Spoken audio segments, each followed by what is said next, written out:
Okay, so today we're diving into the world of geopolitics, which I know sounds dry, but stick with me. Yeah, and I promise we'll make it interesting. Always.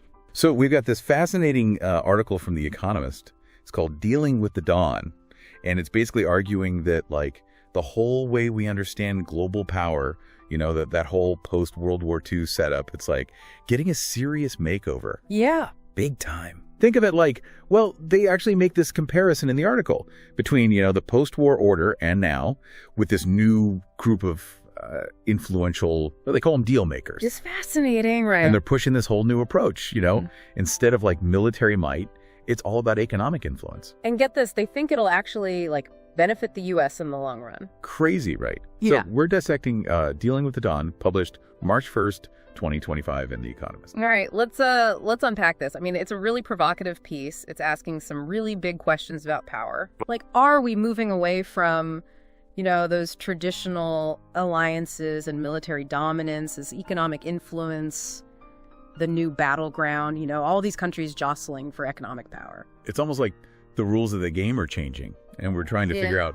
like, who are the new players and what are the new moves, you know? All right, so let's start with the title, because I gotta say, Dealing with the Dawn, that's pretty intense. It is. So what's the deal with that? Well, the dawn is this kind of like analogy they use in the article to represent people, figures like Elon Musk and Mohammed bin Salman, you know, these guys.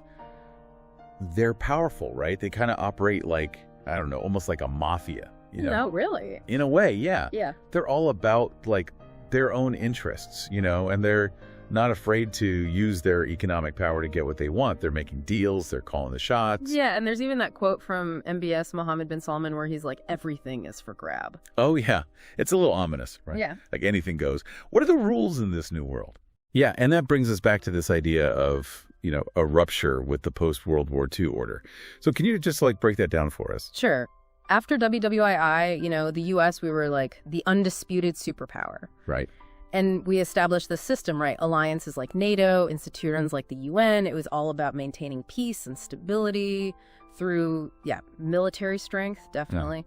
But also like a rules-based system, you know? So like, might mix right, but also, you know, democracy and stuff. Well, yeah, kind of. I mean, it wasn't all perfect, but it did promote democracy and free trade, which a lot of countries benefited from, including the U.S. But now the article's suggesting, like, this system is, I don't know, it's strained. It's under pressure. Okay, yeah. I mean, we see that all the time in the news. Exactly. New powers are emerging, China, obviously. Yeah. And they're not always playing by the old rules. Right. And that's where the whole deal maker thing comes in, right? So who are these deal makers and what's their, like, game plan? Okay, so these are individuals. Think Elon Musk, right? Yeah. They're leveraging their economic power, their technological advancements to gain influence, like on the world stage. Yeah. And they operate outside of those traditional, you know, government structures. It's like they're making their own rules. Yeah, like they're not waiting for permission or anything. And that's the thing, right? They often prioritize personal gain, sometimes over national interests. It's a whole different ballgame. No, they're cutting deals with, like, anyone as long as it benefits them. Exactly. And that's the thing. The article talks about, you know, them cozying up to leaders like Putin, Xi Jinping, even MBS, Mohammed bin Salman. Wow. Okay. And what does that even look like? Like, what are they doing? Well, you see it in Musk's ventures in China and Russia. They're making deals for resources, for technology, for access to markets. They're playing the long game. It's wild. But, you know, the article makes this argument that these deal makers, that their approach will actually, like, benefit America. How does that even work? Well, they say that by focusing on, like, economic deals, securing resources, right? Especially rare earth minerals, you know, those are super important, and fostering technological advancement. It'll ultimately strengthen America's position. Yeah, I remember that from the article. Like, Musk really seems to get how important those rare earth minerals are. He does. But, you know, it's like, we have to consider the downsides, right? Like, what about America's moral standing? What about our allies? Right. And the article definitely brings up those concerns. Like, it could undermine our alliances, you know, and it could make the world even more chaotic. Absolutely. I mean, imagine if every powerful individual just started acting like a nation state, making their own deals, ignoring international agreements. Right, like total anarchy. Yeah, I mean, it's not necessarily going to be that extreme, But the article does raise some serious questions, like what if these deal makers end up with more power than governments? What if they start dictating the terms of global trade? Yeah, I mean, the article even mentioned that the world's starting to plan for a lawless era. That's kind of scary. Okay, so we've got this like clash of perspectives, the old rules-based system versus this new dealmaker approach.